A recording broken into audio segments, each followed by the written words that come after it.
Devo is perfect, baby. All right. Need a memento. Gross. Got all the hairs on here. So, another little update for Miss Hazel. I feel like these are like so few and far between because we're everywhere with your schedule, huh? Okay, so I know that she is having spiciness issues with sister, human sister. I know who it is. So come here. You gotta be in the shot. My recommendation, we'll dive into it first. Hazel is a sweet little angel puppy, and she's just getting really excited and worked up. She's just doing what feels good to her. So we have to help her create new habits by being proactive. If we let her just do, that's what she's gonna do. She's gonna jump up and almost treat your daughter, I think. Yeah, her name is Anna too. So she's gonna jump up on Anna like a prey item, with sounding too technical.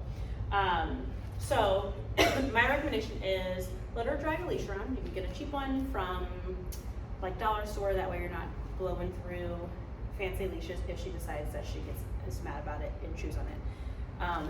When she's out of her crates or when she's whatever. The reason for this is so that you have a handlebar to your dog when she gets worked up. So how dogs communicate, they're not verbal like us, right? Like we use words to communicate. Dogs don't necessarily communicate the same way. So if she's getting really worked up and excited and we are verbally giving her direction and she's not 100% sure of or motivated by the words that we're using, then it can just fuel the excitement. So us verbally telling her off and doing all that, sometimes it's not nearly as effective. So what I would do is every time, even before she gets really worked up and excited, we're gonna grab that leash, and if she goes to jump up, we're gonna tell her out, no out. So we can just kind of pull her away from that. Every time she gets to a certain excitement level, and this is what I do in my house with my dogs who are crazy, crazy, crazy dogs. They're working dogs and they're very, very high energy, and they live a beautiful pet dog life because of the boundaries that I establish. Anytime she gets to a certain level, and I would be fairly consistent with that, whatever that level is for you that you do not like, we just put her up. It doesn't need to, it shouldn't be like a mean emotional thing. It's just, no, we grab the leash and we put her away long enough until she settles down. Then she can come right back out and hang out again. If she gets right back to that level, nope, we've put her away. I want to show her where her advantages are. Everything that dogs do is to make their situation better. So if this is continuously a consequence, both good and bad, for a behavior, it'll either stop or it'll flourish depending on the situation. So depending on if it's a good consequence or a bad consequence. So if every time she gets really excited, all of the fun stuff is removed, she will learn like, okay, this is not something that I don't like it. So I'm not gonna keep doing it. But the real thing is we're teaching her healthy habits. We're showing her how to peacefully coexist in our household. We're showing her what our expectations are and things like that. As we progress and we get further into obedience, we can use obedience and like the place command. Hazel, come here. Place. We're working right now on her place command where she's learning that things are happening around her and she has to be on her place. Hey, ma'am, sit. Good girl. Down. Place. Like I want her to learn how to hang out and relax while things are happening around her. So this will be the eventual picture is Anna is running around, Hazel's on her place. If she gets off, nope, we put her back on her place. No big deal. We want to follow through with that and help her understand like not an option. And then of course, hey, place. We can give her the opportunities to be a little bit more amped up and crazy. Same thing with my dogs. Like they have a time and place, a window of opportunity where I allow them to be a little bit more, hey, place, a little bit more rambunctious and hyper.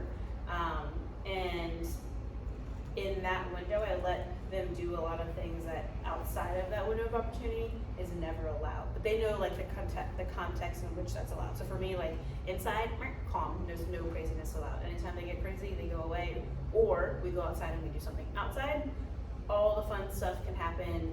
We can run around, I can throw the ball, I can throw the frisbee. For my dogs, they like to do tug and things like that. That stuff is on the table outside.